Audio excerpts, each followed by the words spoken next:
विश्व योग दिवस और विश्व संगीत दिवस 21 जून को मनाया जाता है और 21 जून को ही नीट डे भी है, अर्थात वह परीक्षा जिसको लेकर पूरा भारत आंदोलित है, उद्वेलित है। उसकी पूर्व संध्या पर विद्यार्थियों को योग दिवस और संगीत दिवस के परिप्रेक्ष्य में जीवन में योग और संगीत के महत्व को बताने के लिए सबसे पहले मैं पुस्तक दर्शन करा रहा हूं। पतंजलि का योग सूत्र पुस्तक है जिसके 5 वॉल्यूम में ओशो ने अद्भुत व्याख्या की है। यह पुस्तक आपको इसलिए दिखा रहा हूं कि आप सभी विद्यार्थियों को और सभी को अवश्य पढ़ना चाहिए। प्रिय विद्यार्थियों, हरदेव जोशी राजकीय कन्या महाविद्यालय में भारतीय ज्ञान परंपरा केंद्र के अंतर्गत यह महत्वपूर्ण चर्चा इसलिए की जा रही है कि शिक्षा जीवन देती है और परीक्षा जीवन में निखार की कला देती है। परीक्षा के दबाव में लगभग 13-14 विद्यार्थियों ने आत्महत्या कर ली। अब ऐसे में हमें यह सोचना है कि कैसे शिक्षा और कैसे परीक्षा हम दे रहे हैं कि हमारे नौनिहाल, हमारी नई पीढ़ी उसके दबाव में अपनी जान दे रही है। भारतीय संस्कृति का मानना है कि ज्ञानम अनंतम आनंदम, ज्ञान अनंत आनंद है। तो फिर आनंद कहां छलक रहा है? अवसाद बाहर में आ रहा है, आत्महत्या बाहर में आ रही है। तो हमें यह सोचना होगा कि गलती कहां हो रही है। मेरी नजर में विश्व योग दिवस और विश्व संगीत दिवस के आलोक में योग और संगीत आपके जीवन को वह कला दे सकते हैं जिसके कारण शिक्षा आपके लिए आनंद से भर जाए और परीक्षा आपके व्यक्तित्व को निखारने वाला हो। संस्कृत का एक श्लोक है, यथा कनकम चतुर्भि परीक्षते निघर्षण छेदन ताप ताड़ने तथा चतुर्भि पुरुष परीक्षते शिलेन गुणेन कुलेन कर्मणा। अर्थात जिस प्रकार से सोना को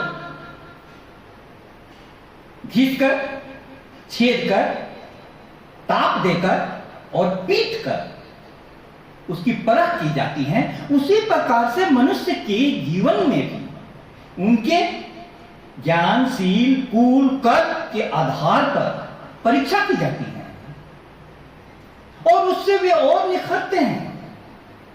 विद्यार्थियों, आपको मैं यह बताना चाहता हूं कि योग दिवस के आलोक में हम सभी बहुत योग पॉपुलर हो गया 21 जून को, पूरा विश्व योग करता हुआ मिलेगा। लेकिन क्या योग का मतलब सिर्फ आसन होता है? नहीं।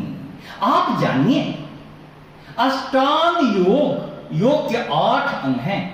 यम, नियम, आसन, प्राणायाम, प्रत्याहार, धारणा, ध्यान, समाधि।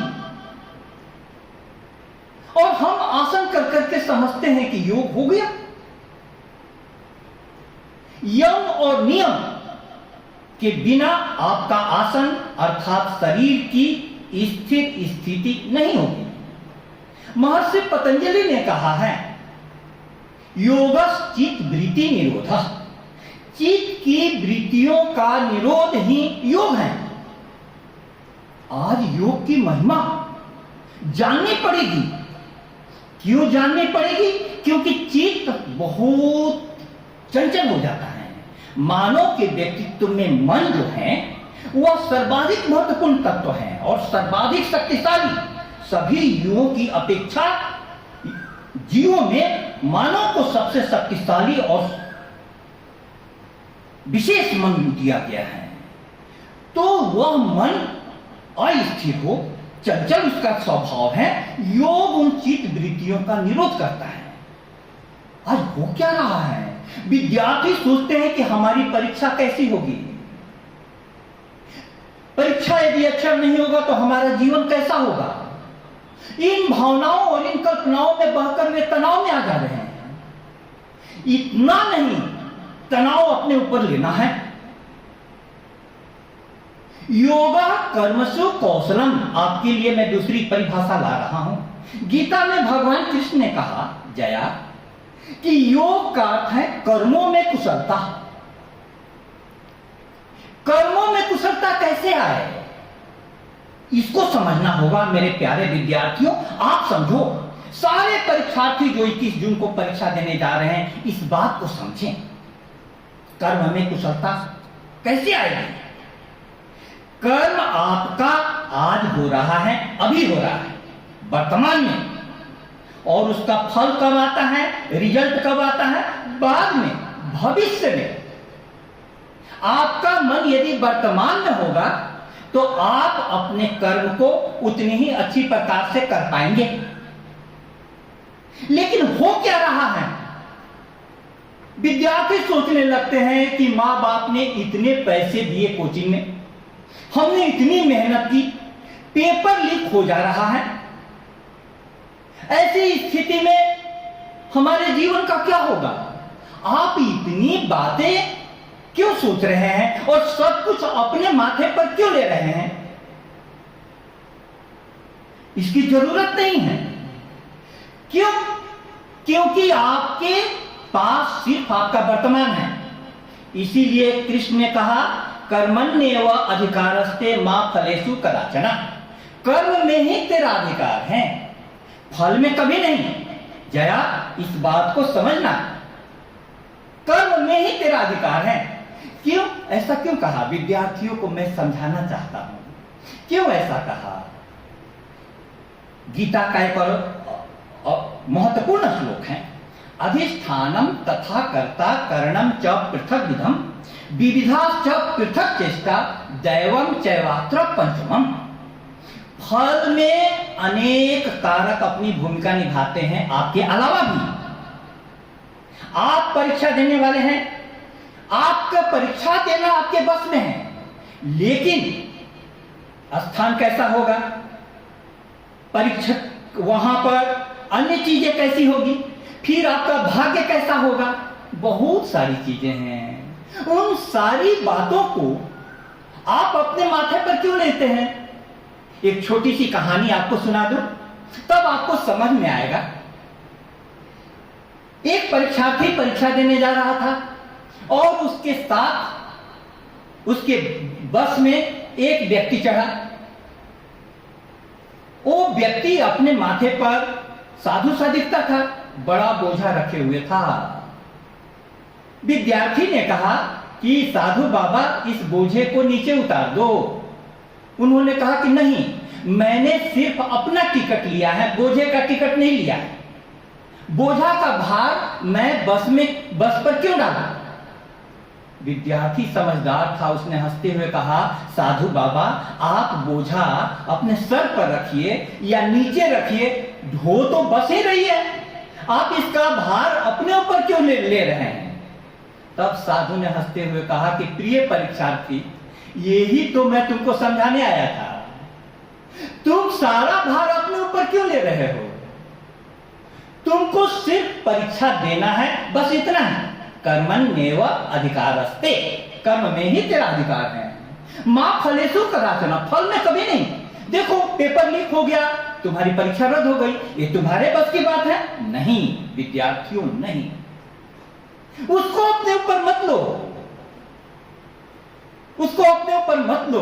तो योगा कर्मसु कौशलम, जया आपने समझा, योग कर्मों में कुशलता, वर्तमान में रहकर अपने कर्म को।